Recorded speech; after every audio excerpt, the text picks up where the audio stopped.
Hey guys, today we are going to talk about the Leetcode problem, unique path.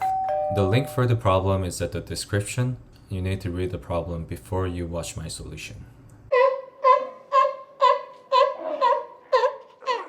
My intuition of this problem was treating the robot's path as binary tree form. Let's look at this grid 3 by 3.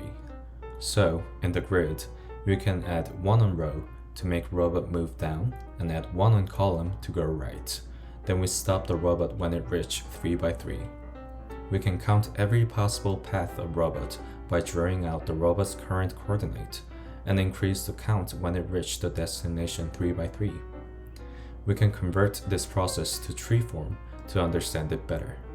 Because robot can make 2 possible choices, we create left subtree by increasing row and create right subtree by increasing column. With this tree form, we can know we need to recursively go down the tree.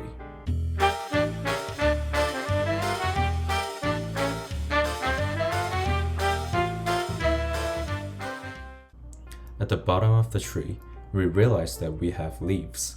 We can count these number of leaves because these represent the number of unique paths to reach destination. However, we need to be careful of duplicate path taken by robot in binary tree. If you look at node 2 by 2, we realize we have duplicates. Taking this duplicate path can cause enormous runtime. We can prevent the usage of search for duplicate path by using memoization. We save the node coordinates and count of unique path earlier. So, later, when other path try to search on this path, they can refer to this memo. I told you guys destination is 3 by 3, but we can reduce the runtime by whenever robot's current row or column reach 3, we return 1 as unique path. We don't have to search down anymore because this node cannot create other possible path other than going straight line. Eventually, after we count all these end nodes, we can count unique path. But how can we convert this to code? Let's code. I'm going to code it with Python 3. So for this problem, like I talked about in the explaining part, we decided to use the recursion. So in order to implement a recursion function, first we definitely need a base case.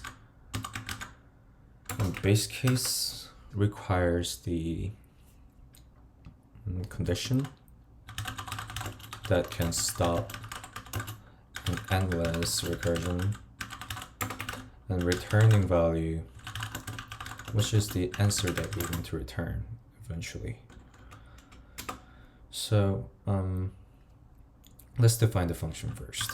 So this function, I will call this as DFS because it's a similar concept. This problem has a similar concept of DFS, or it could be same concept.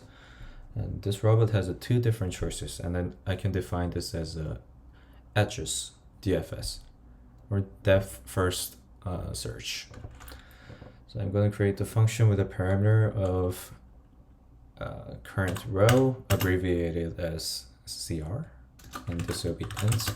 Current column, which is shortened as CC, and this will return the int, which is the whole total unique path taken by robots. And let's define the base case. So for the base case, we talked about in the explaining part that whenever a robot reach end edge of the grid, we just return 1 because that's the dead end.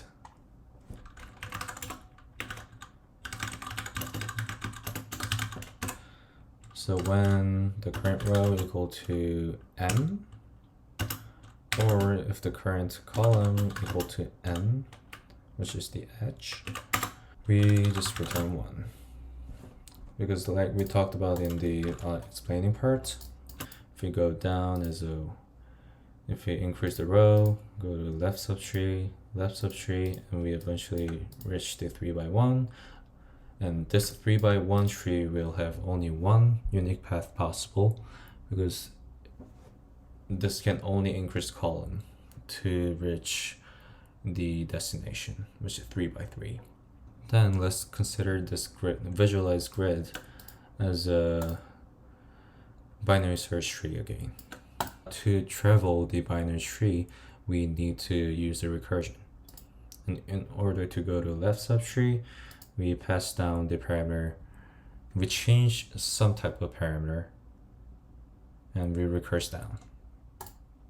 And for this case, we recurse to this left subtree by increasing the row, and we increase the column to go to the right subtree. In order to implement that, we call the DFS function to recurse, and we increase the current row to the left subtree or go down, and we increase the column to go to right. From the binary subtree,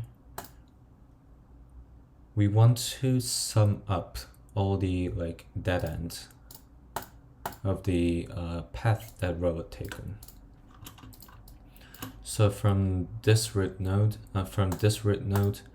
2 by 2, it will create the two different possible paths that robot can take, which is going to the 3 by 2 or 2 by 3. And eventually it will need to sum up these possible paths. To sum up this possible path, it will need to sum up the value from the left subtree and right subtree. And from the code, we know that increasing the row will go to the left subtree, increasing the column will go to right. And in order to sum up all these unique paths, we will need to add these functions, because these functions will have a returning value of the dead ends. And we want to sum up all these returning values from all the possible subtrees that we can go into. Then we can save these returning values in the variable. I'm going to call this as sum of path, uPath. Then we can return this.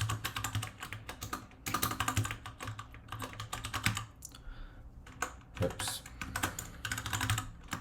But from the explaining part, I talked about how we need to utilize the memo to save up the runtime.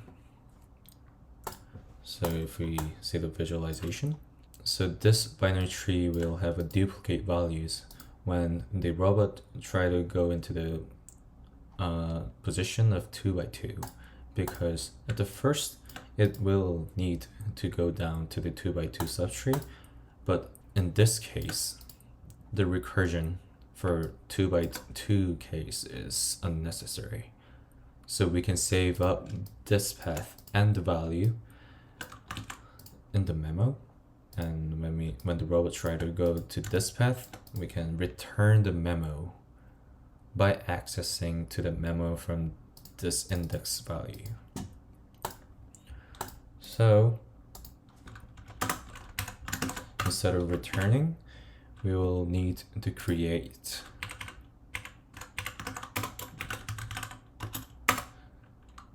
the dictionary called memo, and we're going to save the returning value or sum of unique path and set the key as the unique value or the coordinate, and then let's save a uPath. And to refer to this memo, we find out if current row or current column is in the memo, and if that unique coordinate already exists in the memo, we return that memo, which is crcc. Then after the recursion, eventually all the returning values will sum up to the 1 by 1 root node. So we can return the value that we saved in the memo, and this will return whole unique path that robot can take to the goal. And at the end, we can call this DFS function and return it with a arguments of 1 by 1, which is a starting line.